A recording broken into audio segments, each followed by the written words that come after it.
Well, happy Monday, everybody, and welcome back to our show. I'm your co-host, Stephen Norris with Keller Williams. As always, my co-host, Michael Dye with Megastar Financial. Hey, Stephen, how are you today? Extra excellent today. Had an absolutely fantastic weekend. Looking forward to what is going on this week. How about yourself? Oh, I'm doing great. What did you do that was so awesome this weekend?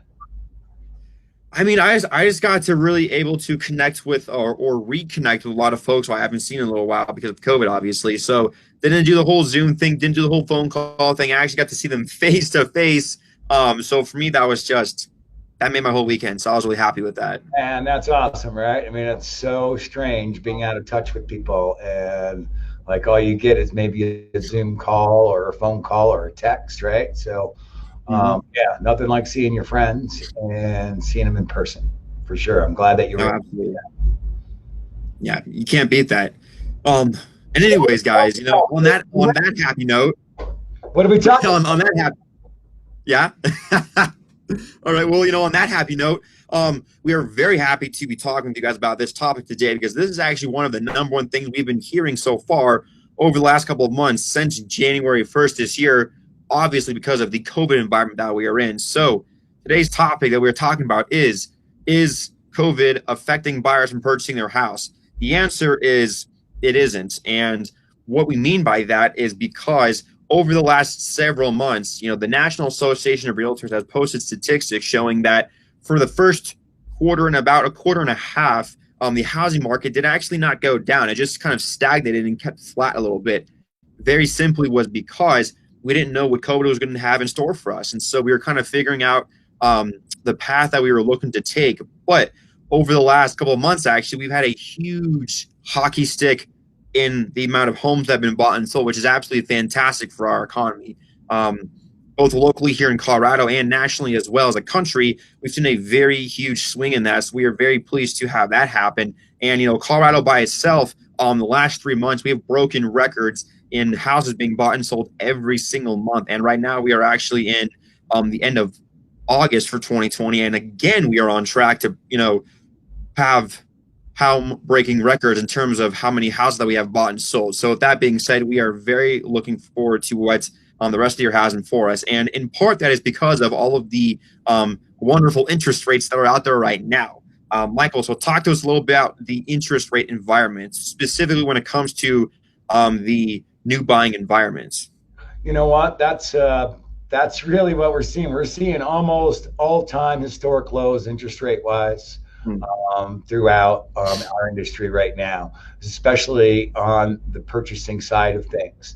I mean, we had Fannie Mae and Freddie Mac come out about a week ago and put a loan level pricing adjustment of zero point 0.5 in there for all refinances. So refinances are taking a little bit of ding, and the market's starting to readjust to that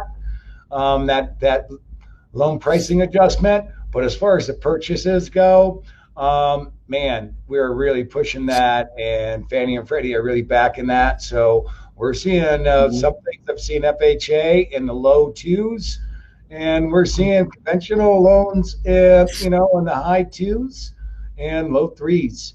So this is a great, great time to go ahead and get in the market and have an opportunity to buy a home because interest rates are as low as they are currently.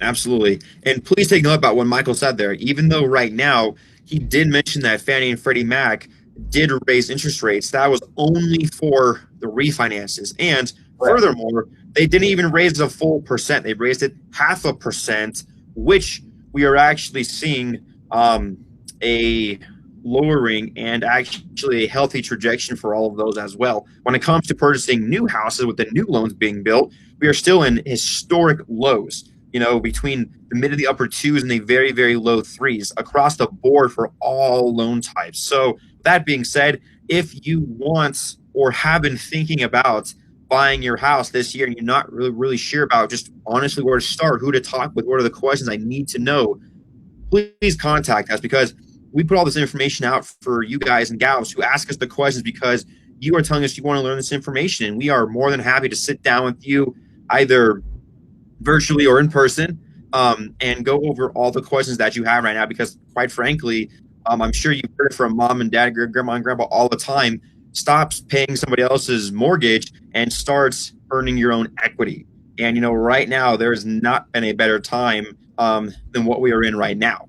So with that kind of being said, guys, we are going to be wrapping up this video.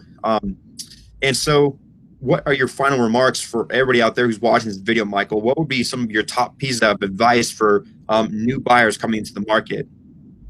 Well, as far as the COVID and everything else, I mean, this is as long as we've got steady employment, that's really the big thing on my side as far as lending, is we want to make sure that you're employed.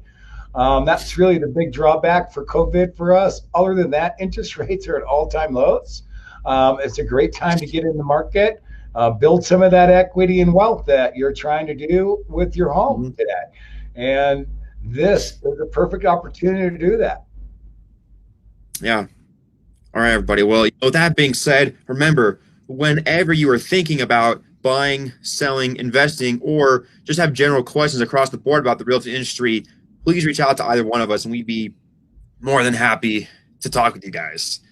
So with that being said, everybody have a fantastic week, and we will see you next time. Have a great week.